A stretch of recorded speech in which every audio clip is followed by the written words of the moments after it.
Pisces friends, I'm Annie Botticelli, and welcome to my Pisces October 2025 Astrology Horoscope Forecast.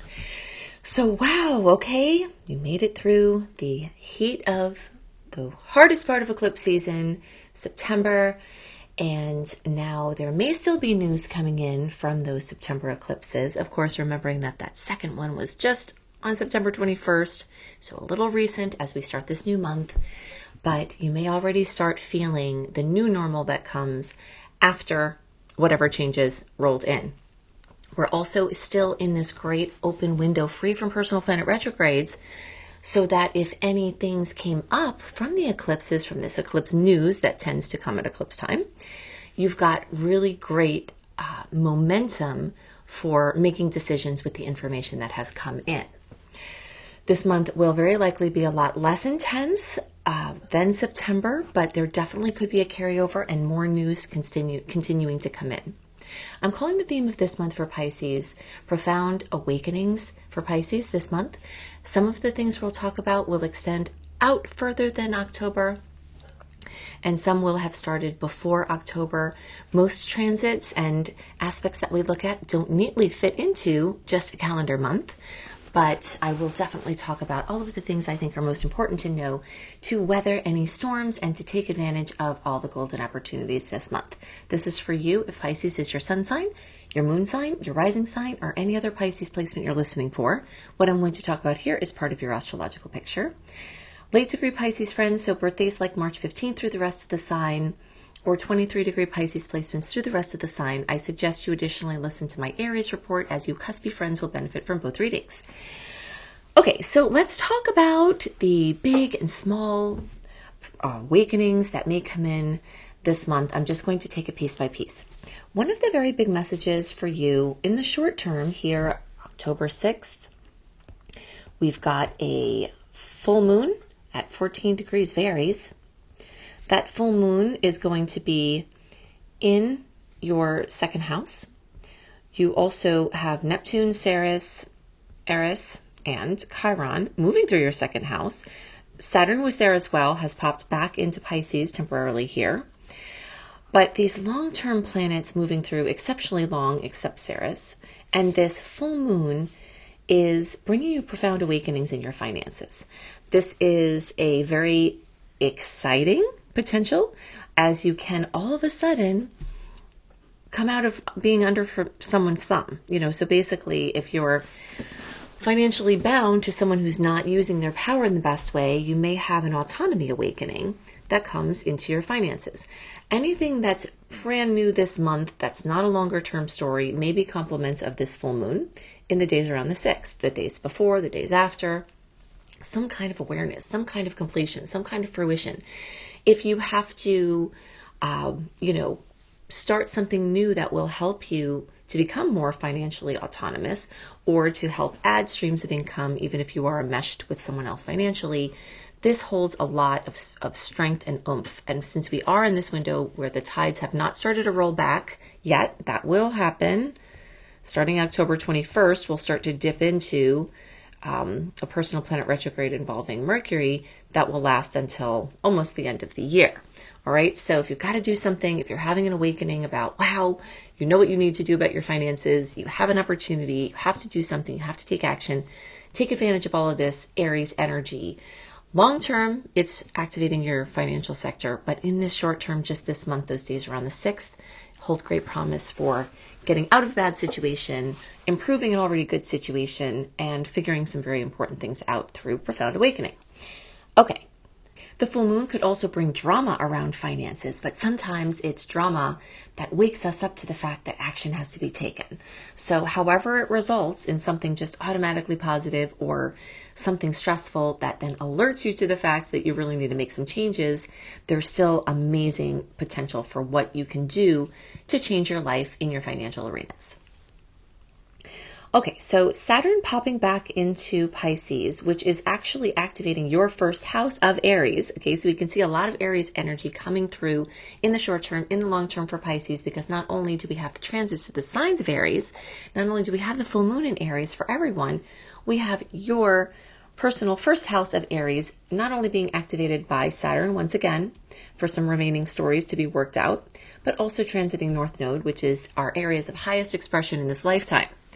So one of the biggest messages here for Pisces is to let your energy build and not destroy. This is a really, really important long-term, highlighted in the short-term concept that can bring a profound awakening at this time. Just think for some moments, all of the ways that you're using your energy. Saturn's transit through Pisces for these recent previous years have been giving you opportunities to build yourself up, build up your physical body, build up your self-esteem, build up your vitality, and you're getting some chances for extra lessons as Pisces pops, or Saturn pops back into Pisces, for how you can further build yourself up. Are there opportunities that you didn't take over previous years to do this? How can you see your body as a temple of divine essence and treat it as such? And how are you in general using your energy? Are you sparking conflict? Are you sparking joy? Are you sparking inspiration? And how can you do those things more in ways that are fulfilling for you, that add to your vitality, not take away from it, right? So these are all profound awakenings that can come from these transits. Now, one of the major sets of awakenings that Pisces is having going on has to do with Uranus recently starting to move in through the 4th house. This is a longer term transit, but it's definitely active this month, every month. And since it's still kind of brand new, there is some sort of, well, the word awakening is just the best word that I can use, around changes in your home and family. Insights about your childhood and how those patterns relate into your life now. Insights into how well or not well your living circumstances are working for you. Insights into what you need to do with your family to bring more excitement, vitality, joy.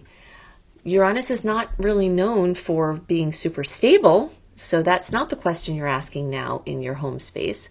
The question you're asking now is, if things are unstable, how can you be okay anyway?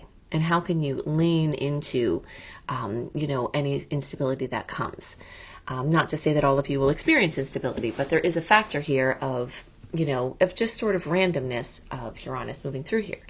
But it can definitely awaken you to a lot of things that have been in place for a really long time that all of a sudden you may look through different eyes.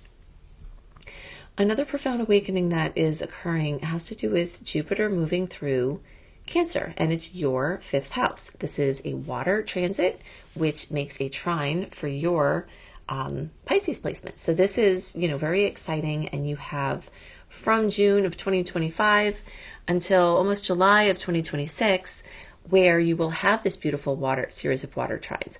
Jupiter awakening your Leo house, at the 5th house, of creative efforts, of children, of, leadership, of where you shine and what makes you feel like, I always like to describe it like sunflowers, like your cells are sunflowers lifting up with joy and excitement.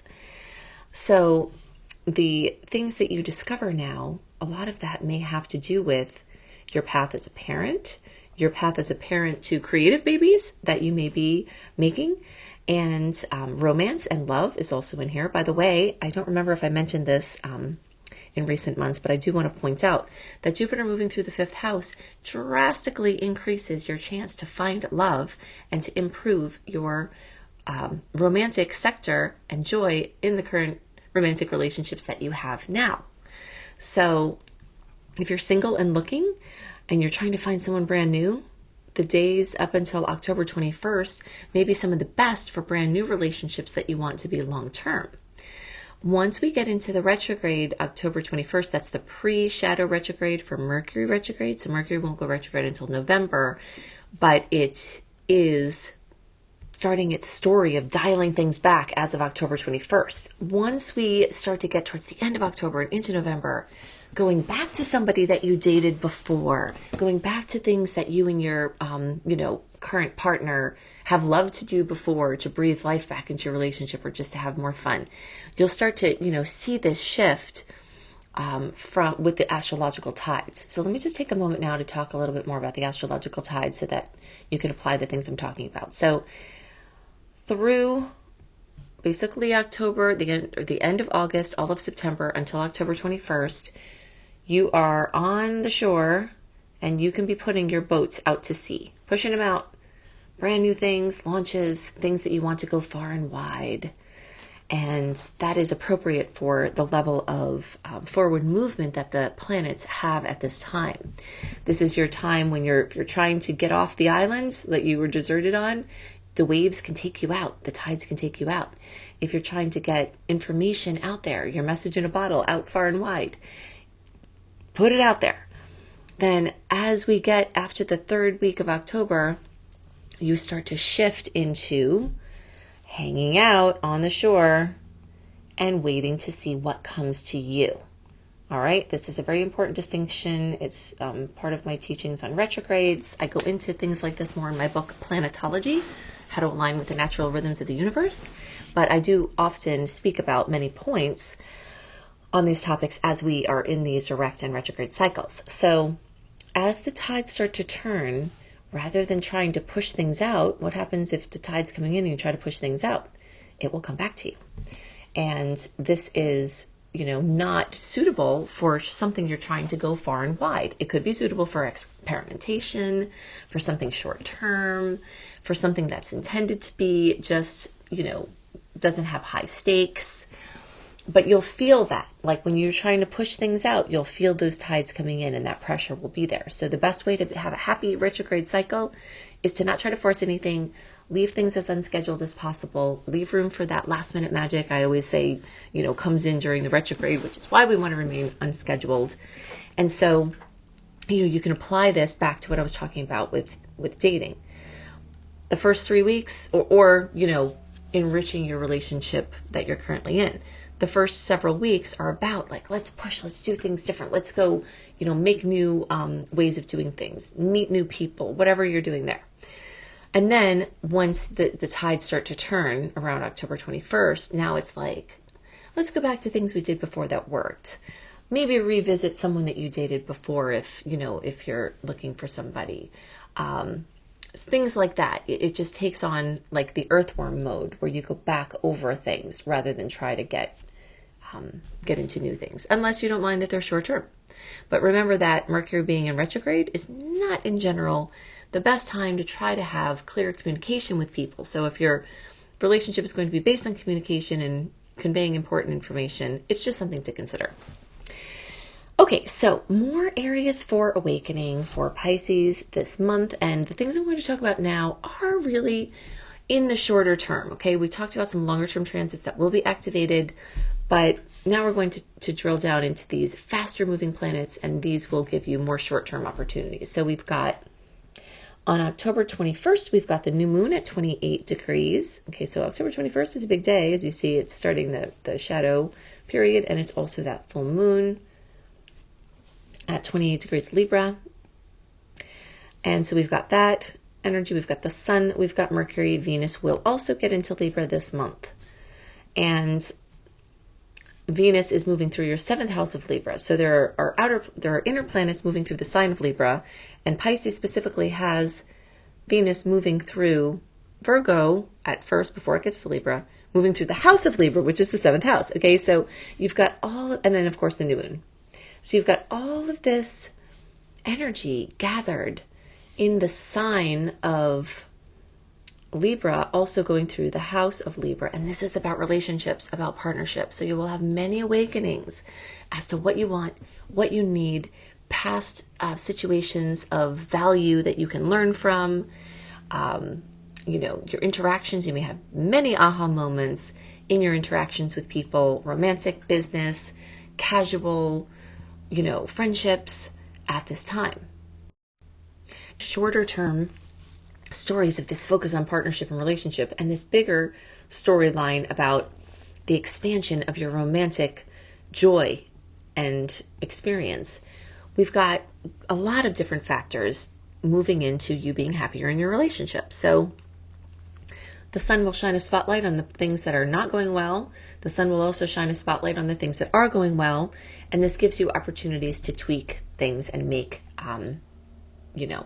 changes. Venus moving through here may bring harmony, may bring love options, so it's a very romantic time for Pisces. It's a very collaborative time for Pisces. And A lot of your best decisions may come from aligning with other people, merging with other people, getting help from other people, and offering help in ways that feel good for you.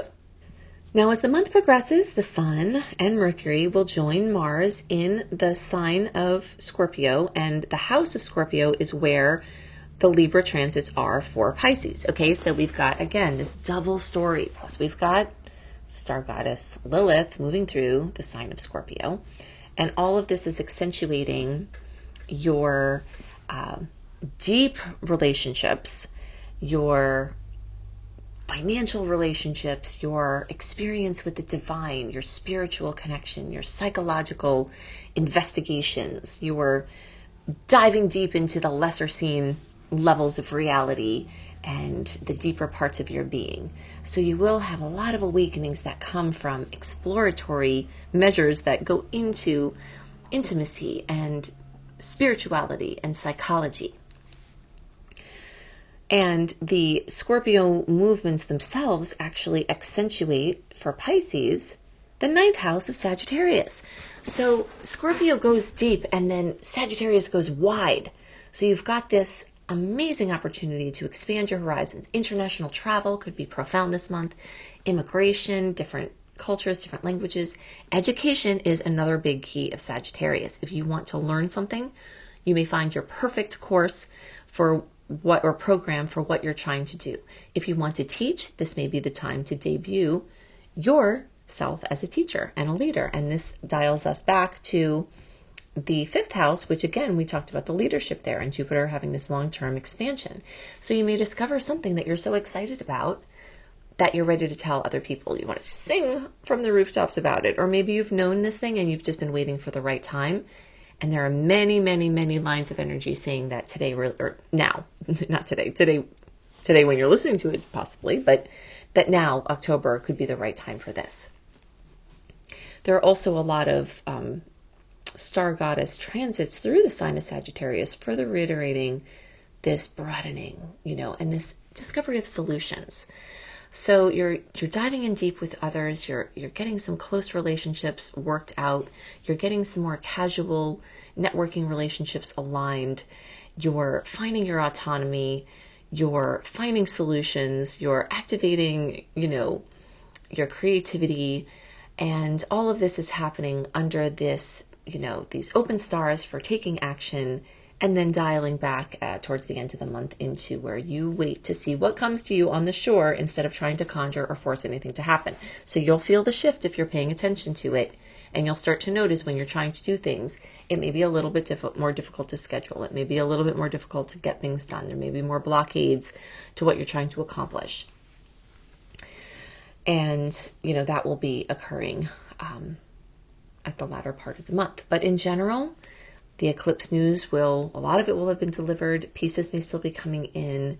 You can see my August and September horoscopes to get more information about those eclipses. I also give you access to my eclipse resource page where you can see for your sun and your rising exactly where these eclipses are hitting and what you can do with them. My retrograde resource page, my zodiac health tips, my monthly written star report with my sweet and salty dates. We do have a wave of sweet aspects between October 8th and October 14th. I drill more into them in that newsletter at anniehelpsyou.com. And we do have another wave of sweet aspects between around October 24th and October 30th. And dotted throughout the entire month, we've got about 16 salty aspects. So if you want the details on all of those things, go to anniehelpsyou.com, put your name and email address in. When you get the welcome letter into your inbox, click on the archive link and then put in October 2025 astrology, and you'll get all of my sweet and salty date list. You'll get my deep focus on my favorite dates, the ones to be most aware of and careful of. We do have a long-term clash between Chiron and Cancer, or Chiron and Aries and Jupiter and Cancer.